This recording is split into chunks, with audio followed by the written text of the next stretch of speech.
Model Context Protocol, or MCP, becomes quite popular recently, and this is about enriching your LLMs and making AI agents even more dramatically more intelligent.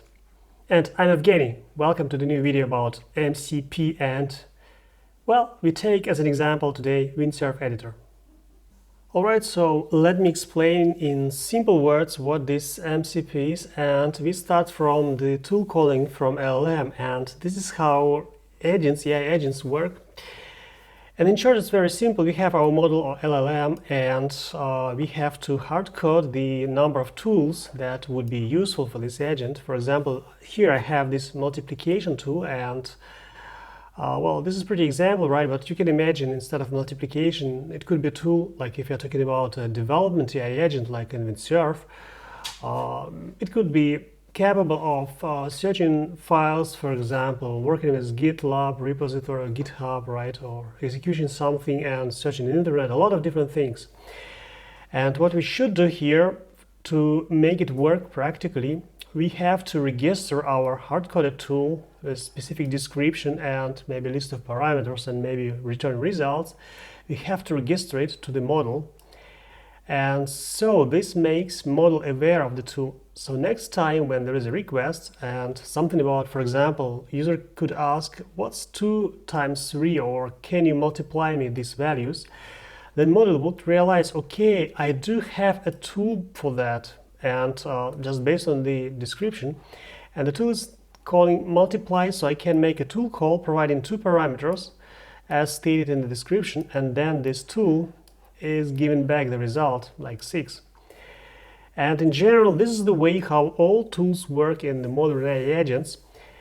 And well, the big drawbacks here is, right, you can see it already, that you have to hard code list of all possible tools. So if you forget something that your agent is not aware of that at all, it cannot process the specific request. And here where this protocol comes into the play, MCP thing, let me explain you in a very simplified way how it works so you understand better when we go to concrete examples. So what's different here? We do have a model still, and we have this MCP server, and these two are parts of this our AI agent. So what happens next? We have a specific tool provider. Let's say it's the same guy who can multiply things, and we do have a description of this service. And let's say it's more or less the same. Well, it's not the reality, but for your understanding, it's the same. It's a description and list of parameters and returning result, etc., etc., etc. So what we can do, we can register this tool into our MCP server, and also we can provide an address or a way how to execute this multiply tool at all. So it's kept here inside MCP. And then our model, somewhere in the beginning, it performs the tools discovery and obtains a list of all the available tools that MCP server is capable of running. And then everything else happens exactly the same. Like if one day user asks, okay, would you mind to help me and multiply 2 by 3? Then the model knows, okay, I have a tool for that because of tool discovery. So a tool call is made to MCP server. And since this is a specific tool, MCP server knows, okay, there is a multiply tool from the tool provider and makes a call, and then tool provider performs the multiplication. And we get back 6, and we get back 6 here as well, and everything works smoothly. So it's more or less the same as previously, right? But the bigger difference, which makes it very distinctly different from the past, that this tool is external first of all, right? And second, there is a freedom. I can enable different tools, like me, not the developer of this agent, but me personally. I can enable different tools, register them to MCP server. And so my model is aware of this via the tool discovery.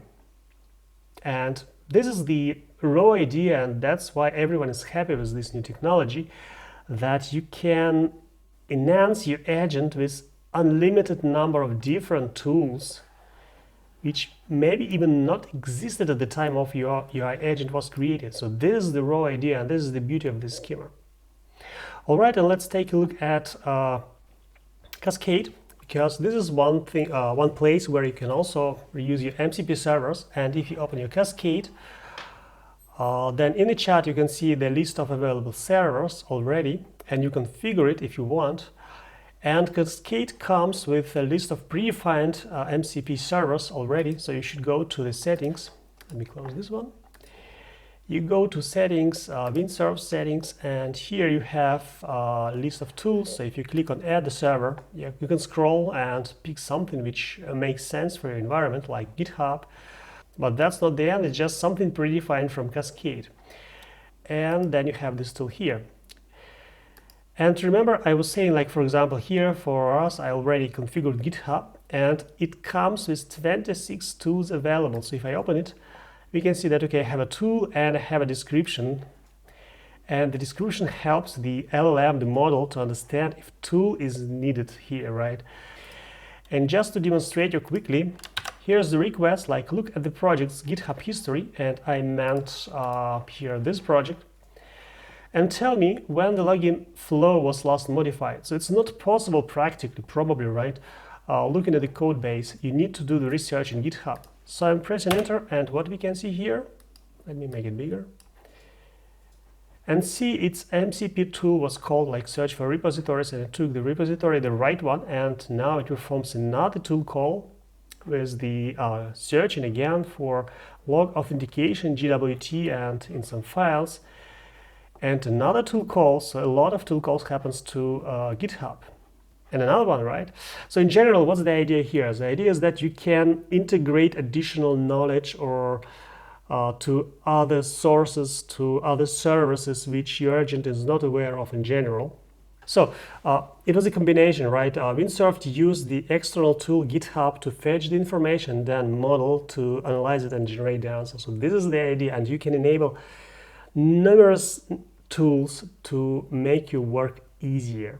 If you're curious what else can be included here, I showed you already, and this is like talking about Windsurf. But again, this is a global protocol. It's not something that was invented for Windsurf. So practically, you can use the same service in every tool which supports MCP protocol. And if this list is not enough for you, okay, then you should go to the website, and it's here.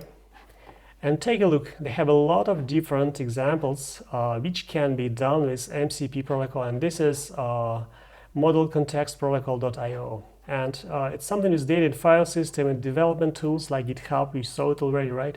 Web and browser automation, and also I think a couple of them was in part of Windsurf. You can post something to Slack. You can grab data from Google Map. What else? Some AI specialized too as well, and integrations to a lot of different other services, right? So a lot of different stuff, and you can like smoothly enable it. For example, if you need a service which is not part of Windsurf, for example, like Spotify, you can then what you do, you go here, right, and you can configure, you can add a service, like you go to your row config, and here you can define it as well. Okay, and if you need some real examples which you can use as MCP servers, then click on the link here. I think it's somewhere downside. So in general, you go to the list of different tools, and you can really pick whatever you want, even including third-party services. So that's what MCP is, and why it's really helpful. Well, that's clear now, I guess, right? All right, that was it for MCP protocol, and in general, just you need to understand this is another way how you would enrich your model with data from external sources. So in short, you add a new service which can provide you something, and you teach the LLM model. And that was Evgeny. Thanks a lot for watching, and yeah, I'll see you next time in the next video. Bye bye.